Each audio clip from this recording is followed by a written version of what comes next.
Hey everybody, Johnny the Good here. Good evening, greetings. Alright, we're about to cross into the Illinois-Wisconsin state line. Stepping out of Illinois, stepping in and home to Wisconsin, where everybody's good looking, above average, except me. Haha. Alright, once again, today it is Saturday, September 18, 2017.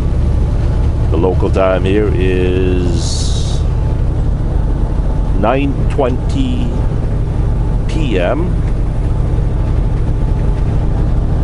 I am exactly 95 miles to Sheboygan from here. I know that by heart. Alright, there's one question from Shay something.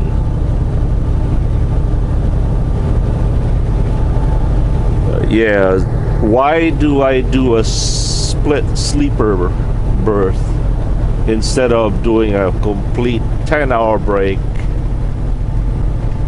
and then do an 11-hour drive? Couple of reasons, actually. Sometimes if you take your full 10-hour break, you're going to miss your appointment.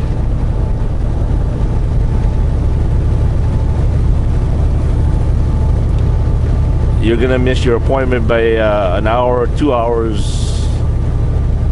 In my case, today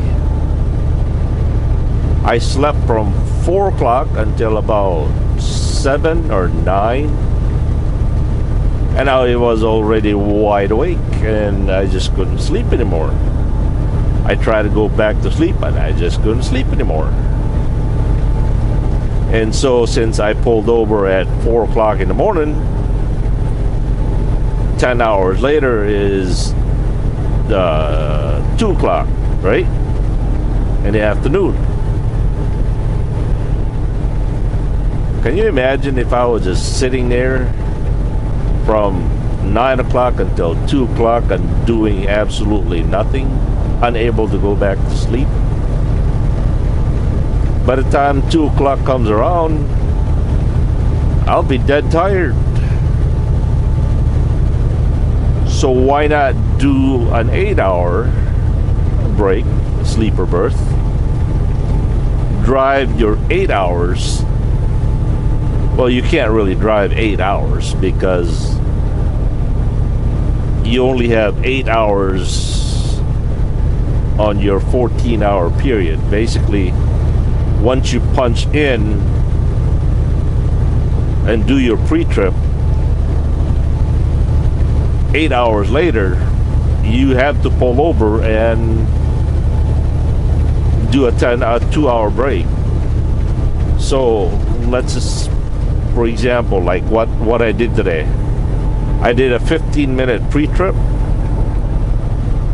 So that left me, what, 7 hours and 45 minutes, right? So I drove straight from Zanesville, Ohio to Hebron, Indiana. As soon as I got to the fuel pump, I went on line 4, on duty, not driving, for fuel. As soon as I got done fueling, I never even went to off duty. I went from line 4 to line 3, which is line 3 is on duty driving. And so that fuel probably took me about 10 to 15 minutes. So that leaves me at least, well, anyway. So from Hebron, I drove straight all the way to the Oasis, and I think I only had 28 minutes left.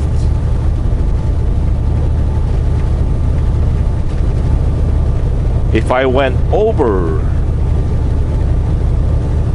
the Oasis, there wasn't any place that I could park for 2 hours, except on the shoulder of the highway, which who wants to park in the middle of nowhere and a shoulder of a freeway for 2 hours, right?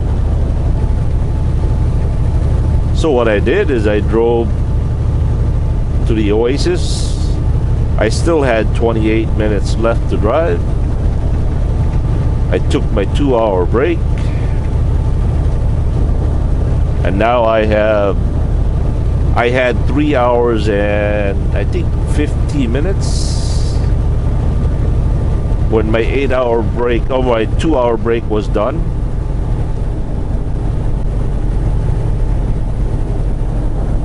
And now I only have 3 hours and 30 minutes remaining to drive.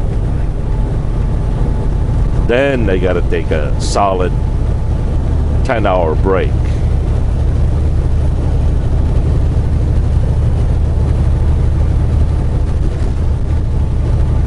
But from what I understand, you can't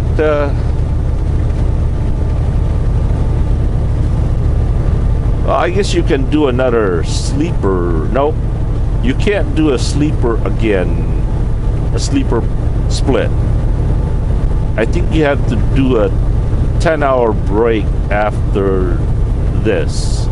For example, once I get to Sheboygan, I can't do another split sleeper and then drive again.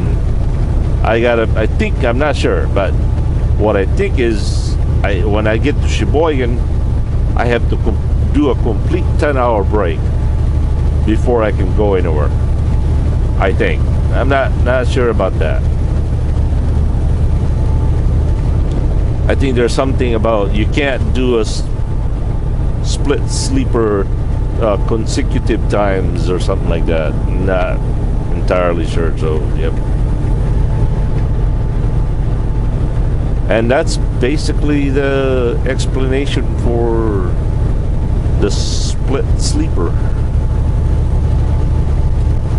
I don't know what else to add. When you do a split sleeper berth, you can't be off duty for 8 hours. You have to be on the sleeper berth, which is line 2. You have to show a solid 8-hour sleeper berth on your logbook before you can go anywhere.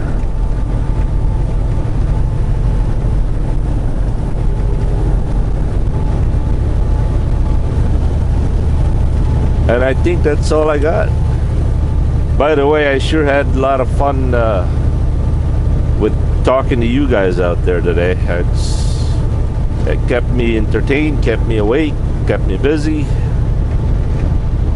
and it was very nice interacting with you guys. So again, if you guys are interested in the radio show, leave me a message on the messenger and include what time of a day is good to call you, or I'll just call you whenever. Alright, we'll catch you guys later. Thanks for watching. Peace.